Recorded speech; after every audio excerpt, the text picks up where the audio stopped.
Hey guys, it's Noah from Our Rich Journey Jr. Welcome to our series called Money Minute Mondays. In this series, we explain money topics in under 1 minute. In today's video, I'm going to be explaining the difference between net income and gross income. Let's get started. Your gross income is the total income you get from your employer before taxes or other deductions are taken out.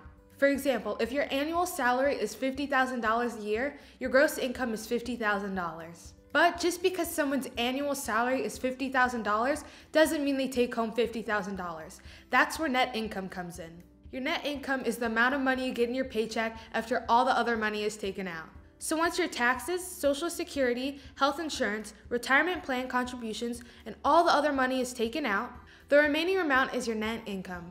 Because your net income takes into account taxes and other deductions, your gross income is higher than your net income. Your gross income minus the deductions that are allowed are used to determine your taxes. But it's also good to know your net income because this can help you design your monthly budget. It'll also help you understand how you're spending the money you take home each month.